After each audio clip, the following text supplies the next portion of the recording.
Bueno, en principio, buenos días a todos, gracias a los que estáis aquí en este momento y empezar, como no puede ser de otra manera, en esta crisis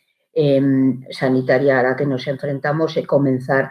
con un mensaje de apoyo, en primer lugar, a los afectados por este virus, afectados por el coronavirus. Evidentemente, las condolencias a los familiares de aquellos que han fallecido en estos días y también un mensaje de apoyo y agradecimiento a los trabajadores que siguen prestando su apoyo para garantizar que en esta situación de estado de alarma, en esta situación de confinamiento, se prestan todos los servicios necesarios y nos permite mantenernos en condiciones bastante razonables y con acceso a esas necesidades básicas. Es evidente que en estos momentos en el que ya comenzamos a vislumbrar esa posible desescalada, aún no descartando que puedan producirse recaídas y agravamientos, por tanto, nuevamente en el futuro, hemos de tener en cuenta que no teniendo, aunque abordemos esta desescalada, no podemos perder de vista el objetivo final, que tiene que ser el objetivo prioritario, el mantener las medidas sanitarias que nos garanticen que salvamos el mayor número de vidas posibles. Por tanto, entendemos que en todo momento y en tanto en cuanto no consigamos derrotar a este virus, y esto lo conseguiremos solo en la medida en que se consiga una vacuna y que ésta sea accesible a la totalidad de la población, pues en ese sentido tiene que seguir siendo la prioridad en todo momento todo aquello que es más grave y más importante, todo aquello que tiene que ver con la salud. Pero una vez dicho esto, también es verdad que hay otra serie de consecuencias en esta crisis, que no solo es una crisis sanitaria, sino que se está convirtiendo y se va a convertir en mayor medida en los próximos meses también en una crisis económica y social. Y en este sentido, aunque es verdad que no debemos hablar en ningún momento, y así no lo vemos, de esta crisis como una oportunidad, no es una oportunidad para nada, tampoco hablar de aspectos positivos de la misma, porque no los tiene. Todo aquello que tiene un coste tan enorme en vidas y en estado de los ciudadanos, desde luego no puede tener aspectos positivos, pero sí que debemos aprender, incluso en esta crisis, de sacar las consecuencias que de ello tiene. Y, por tanto, empezar a preparar el plan de reconstrucción que ya a nivel estatal se está preparando desde el Gobierno de coalición y en coincidencia y en negociación con el resto de fuerzas políticas, pero también de otros representantes, también de los agentes sociales y también de otro tipo de entidades, de las propias comunidades autónomas, pero también la Federación de Municipios y Provincias deben jugar un papel fundamental. Y en ese sentido, desde el papel que nos toca a las comunidades autónomas, es necesario también abordar ese plan de reconstrucción en La Rioja que apoye y coordinado con ese plan estatal que tiene que acabar culminando, aborde los aspectos más necesarios de la salida de esta crisis. Así, decía que tenemos que aprender de la situación de las lecciones que esta crisis nos ha dejado, pero también de crisis anteriores y de las salidas que se plantearon, por ejemplo, en la última crisis del 2008. Es evidente, y así está reconocido también por las instituciones europeas, que nos enfrentamos a la mayor crisis económica y social desde la Gran Depresión de 1929. Y en este sentido es prioritario garantizar que salimos unidos, y unidos en el concepto más amplio, no en el sentido de que lo hagamos entre muchos partidos políticos, incluso entre todos los partidos políticos, con los agentes sociales, sino unidos en el sentido de que no dejemos a nadie atrás. Este debe ser el eje fundamental para la salida de esta crisis, y en ese sentido es necesario avanzar en un gran acuerdo, en un acuerdo que determine las líneas fundamentales por las que debemos seguir caminando en el futuro. Esta gestión de la crisis ha sido, desde nuestro punto de vista, gestionada teniendo en cuenta las necesidades de una amplia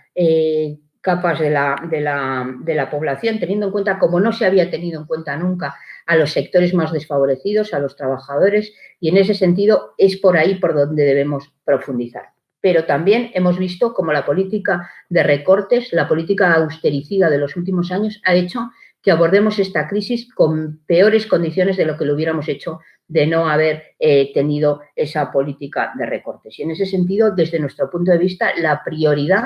y, por tanto, la primera lección que debemos aprender es que necesitamos unos servicios públicos de calidad y, por tanto, debe ser prioritario la defensa y el fortalecimiento de los mismos. Por un lado, en un aspecto evidentemente administrativo, lamentablemente el pasado 10 de abril muchísimos trabajadores en ERTE no cobraron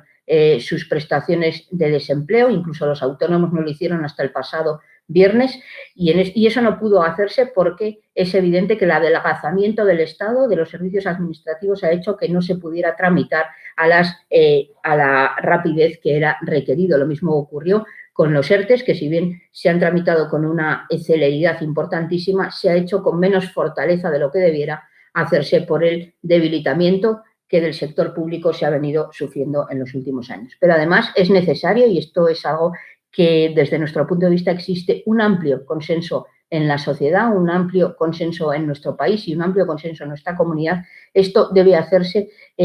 también fortaleciendo esencialmente la sanidad pública, la educación pública y los servicios sociales públicos. La fortaleza de los servicios públicos en materias tan esenciales como estas han demostrado que solo en la medida en que seamos capaces de fortalecer esos servicios podremos abordar crisis como esta u otras que puedan producirse en el futuro en condiciones de justicia, en condiciones de progreso. Y esto requiere de una financiación suficiente. En un momento en que abordamos una crisis económica, como decía al principio,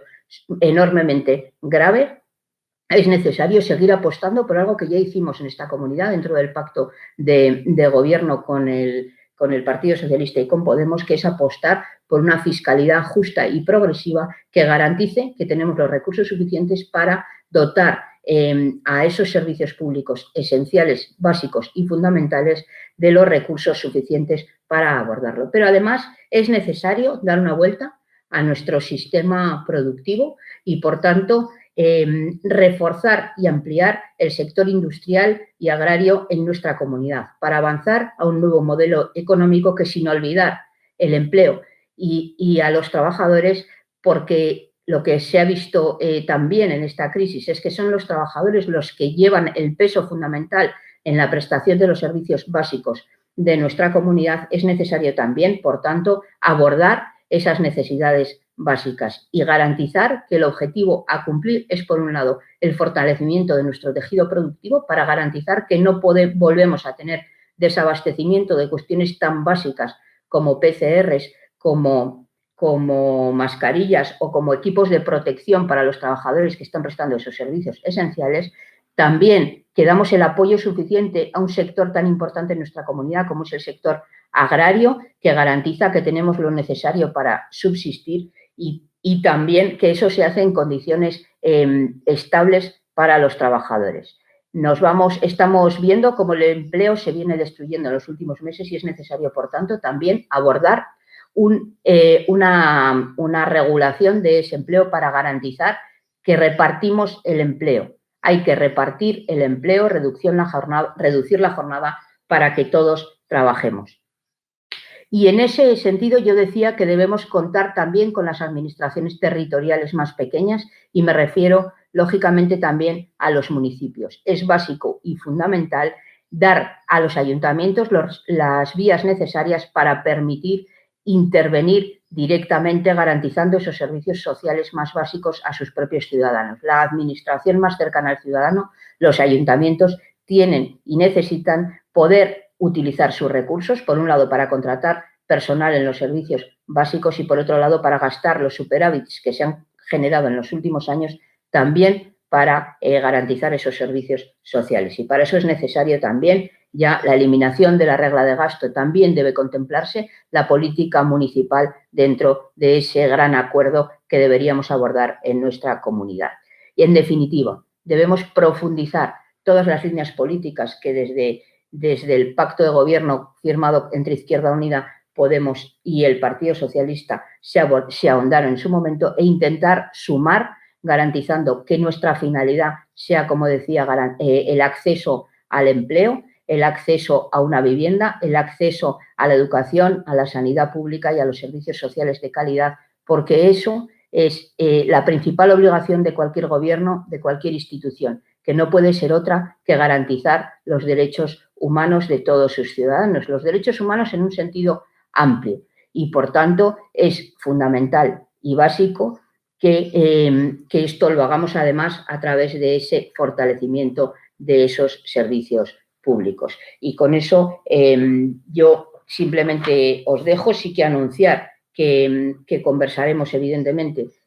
con el Gobierno, porque entendemos que es el momento de plantear este acuerdo, como decía, pero dejar de hablar de acuerdo en abstracto, sino profundizar un acuerdo para qué y un acuerdo cómo. Y no olvidemos una cuestión básica y prioritaria para nosotros, que es empezar a recordar ese artículo 128 de nuestra Constitución española, que dice que toda la riqueza del país, con independencia de su titularidad, se subordine, se supedite al interés general. Pues bien, si algo hemos aprendido es que en momentos extremos, en momentos tan dramáticos como los que estamos viviendo, es necesario supeditar toda la producción, toda la riqueza y todo el esfuerzo de los trabajadores y trabajadoras de nuestro país para garantizar que salimos todos con un escudo social, que salimos todos garantizando nuestros derechos básicos y fundamentales.